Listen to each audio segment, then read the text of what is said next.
আজকের এই ভিডিওর মাধ্যমে আপনারা জানবেন শবে মেরাজের আমল ও রোজার সঠিক নিয়ম। আসসালামু আলাইকুম ওয়া রাহমাতুল্লাহি ওয়া বারাকাতুহু। অনেকেই জানতে চান শবে মেরাজের রোজা কয়টি। আসলে শবে মেরাজের রোজা বলে শরীয়তে কোনো রোজা নেই। রাসূল সাল্লাল্লাহু আলাইহি ওয়াসাল্লাম এক হাদিসে উল্লেখ করেছিলেন যে রজব মাস হলো আল্লাহর মাস, সাবান মাস হলো নবীর মাস এবং রমজান মাস হলো আল্লাহর উম্মতের মাস। আরও একটি হাদিসে উল্লেখিত আছে যে রাসূল সাল্লাল্লাহু আলাইহি ওয়াসাল্লাম বলেছেন, কোনো ব্যক্তি রজব মাস আসলো কিন্তু ক্ষেত চাষ করল না, সাবান মাস আসলো কিন্তু ক্ষেত নিড়ানি দিল না, আগাছা পরিষ্কার করল না, সে তার ফসল রমজান মাসে ঘরে তুলতে পারবে না। তাহলে এই হাদিস থেকে এটাই বুঝলাম যে রজব মাস হলো রমজানের প্রস্তুতি মাস, যেখানে ইবাদতের মাধ্যমে ক্ষেত চাষ করার শিক্ষা দেওয়া হয়। অর্থাৎ রজব ও শাবান মাসে ইবাদতের বীজ বপন করলে রমজান মাসে ভালো ফল পাওয়া যায়।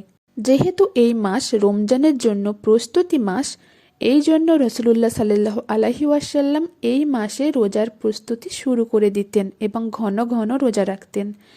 শবে মেরাজের রোজা কয়টি, এই মতবাদ নিয়ে বহু হাদিসে উঠে এসেছে যে রাসূল সাল্লাল্লাহু আলাইহি ওয়াসাল্লাম রজব মাসে 10টি রোজা রাখতেন, কিন্তু শবে মেরাজের রোজা কয়টি তা নিয়ে নির্দিষ্টতা নেই।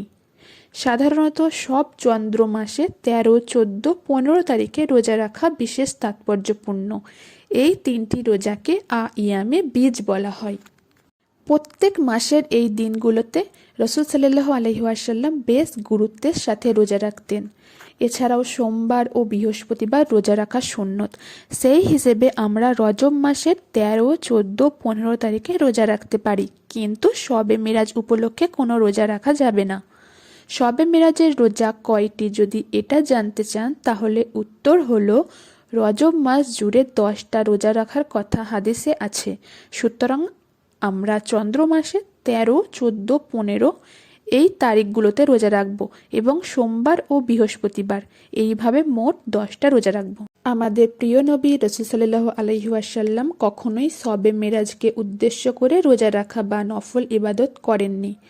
অনেক হাদিসে রজব মাস উল্লেখ করে ইবাদত বন্দেগীর কথা বলা হয়েছে, কিন্তু শবে মেরাজকে উল্লেখ করে কোনো নির্দিষ্ট ইবাদত বন্দেগীর কথা বলা হয়নি। কারণ ইসলামিক মতাদর্শে রাসূল সাল্লাল্লাহু আলাইহি ওয়াসাল্লাম কোন রাতে মেরাজে গিয়েছিলেন এটা নিয়ে নির্দিষ্ট হাদিস নেই।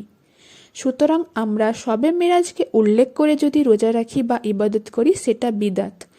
যেহেতু অনেক বড় বড় আলেম শবে মেরাজের রোজা রাখা নিয়ে ভিন্ন মত দেয়, অর্থাৎ তারা শবে মেরাজের রোজা কয়টি বা শবে মেরাজের রোজা কত তারিখে এই নিয়ে কোনো নির্দিষ্ট বার্তা দেননি। কারণ আলেমগণ অনেক বড় বড় হাদিস শরীফ পাঠ করে দেখেছেন যে শবে মেরাজের রোজা কয়টি বা শবে মেরাজের রোজা কত তারিখে এই নিয়ে কোনো নির্দিষ্টতা নেই। এবার জেনে নেব শবে মেরাজের নামাজ কত রাকাত এবং সঠিক নিয়ম। প্রিয় ভাই ও বোন, আপনারা অনেকেই শবে মেরাজ উপলক্ষে 10 বা 12 রাকাত নফল নামাজ আদায় করে থাকেন। মূলত শবে মেরাজের নামাজ হলো 5 ওয়াক্ত। মেরাজকে কেন্দ্র করে অর্থাৎ শবে মেরাজকে কেন্দ্র করে আমাদের প্রতিদিন 5 ওয়াক্ত নামাজ পড়তে হবে।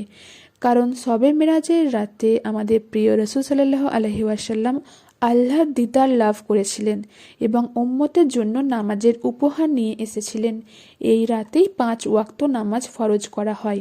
অর্থাৎ মেরাজের নামাজ বলে যদি কিছু থাকে তাহলে সেটা হলো 5 ওয়াক্ত নামাজ।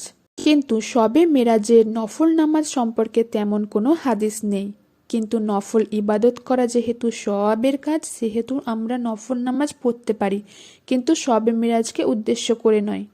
শবে মেরাজকে উদ্দেশ্য করে আমরা যদি কোনো নামাজ পড়ি সেটা আমাদের ধর্মে সংযোজন হয়ে গেল। ঠিক তেমনভাবে শবে মেরাজের রোজা কয়টি বা কত তারিখে সেটা নিয়েও উদ্বিগ্ন হওয়া যাবে না। আশা করছি আপনারা যারা বিষয়টি জানতেন না বুঝতে পেরেছেন। যদি আরও কিছু জানার থাকে তাহলে কমেন্ট করে জানাবেন এবং ভিডিওটি শেয়ার করবেন অন্যদের সুবিধার্থে। সাথে চ্যানেলটি সাবস্ক্রাইব করে রাখবেন। আসসালামু আলাইকুম ওয়া রাহমাতুল্লাহি ওয়া বারাকাতুহু।